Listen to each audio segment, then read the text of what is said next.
Merci, Monsieur le Président. Ma question s'adresse à Monsieur le ministre de l'Intérieur. Monsieur le ministre, je tiens tout d'abord, avec l'ensemble des députés Les Républicains, en cette période de canicule et de risque d'incendie très élevé, à saluer l'action de nos sapeurs-pompiers qui agissent au quotidien au service de la protection des Français. Soyez attentifs à leurs revendications, Monsieur le ministre. La sécurité, Monsieur le ministre, durant la saison touristique, constitue un enjeu absolument majeur au regard de l'attractivité des territoires. Or, les choix capacitaires opérés par le gouvernement dans les zones touristiques sont encore cette année très insuffisants au regard de leur fort potentiel et du doublement des populations. La Côte d'Azur et plus particulièrement le département des Alpes-Maritimes sont illustratifs de cette problématique. Vous avez certes annoncé vendredi dernier l'arrivée de 20 policiers nationaux à Nice, alors qu'il en manque plus de 80. Et on ne sait toujours pas si des renforts saisonniers supplémentaires seront déployés cet été dans le département. Il manque par ailleurs 17 policiers au commissariat de police d'Antibes-Juan-les-Pins dans ma commune. Une solution existe pourtant. La mise en commun des forces de police et de gendarmerie afin de permettre une action méthodique et ciblée dans chaque bassin touristique. En effet, alors qu'aujourd'hui un maire peut décider pour pallier les carences en effectifs de l'État que la police municipale participe aux missions de sécurité publique aux côtés des forces de sécurité, il n'en est pas de même entre les forces de police et de gendarmerie qui coexistent pourtant bien souvent sur un même territoire, qu'ils soient en zone police ou en zone gendarmerie, et c'est le cas dans ma ville d'Antibes.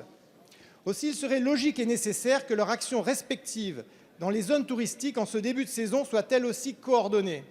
Il serait logique et nécessaire que les moyens de la gendarmerie et de la police puissent être engagés simultanément ou conjointement selon le principe du menant concourant au plus près du terrain.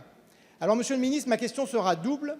Allez-vous octroyer des renforts supplémentaires pour les zones touristiques et notamment dans les Alpes-Maritimes?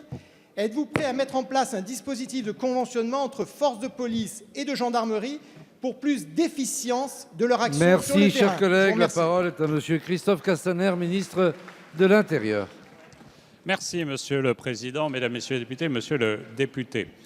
D'abord, vous dire toute l'attention que le gouvernement porte aux Alpes-Maritimes. J'ai eu l'occasion la semaine dernière, aux côtés de Christian Estrosi, d'annoncer l'engagement puissant de l'État pour réaliser, au cœur même de votre ville-préfecture à Nice, un hôtel de police au sein de l'hôpital Saint-Roch qui va mobiliser 156 millions d'euros.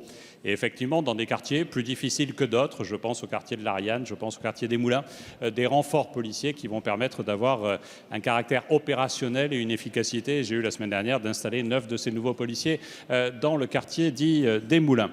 Mais la question que vous posez, elle est plus globale. D'abord, elle est celle de l'organisation de nos forces et elle est très intéressante et nous devrons aborder ce sujet, y compris pour n'exclure aucune question. J'ai vu qu'une organisation syndicale, par exemple de la police, posait la question de la fusion même de la gendarmerie et de la police. Ce n'est pas forcément l'option que je pense aujourd'hui la plus utile de débattre, mais tout doit être discuté sur ce sujet. Et il y a le caractère opérationnel sur le terrain. Et je voudrais, monsieur le député, vous indiquer que dans les Alpes-Maritimes, qui est un territoire d'expérimentation et d'innovation, il y a actuellement des comités de sécurité qui se tiennent dans les principales villes, Nice, Cannes, Grasse, Cannes-sur-Mer, Menton, Villeneuve-Loubet, en lien avec maires et préfets, et qui permettent de travailler sur l'interopérabilité de l'ensemble des forces dans la logique du continuum de sécurité que nous devons évidemment mettre en place.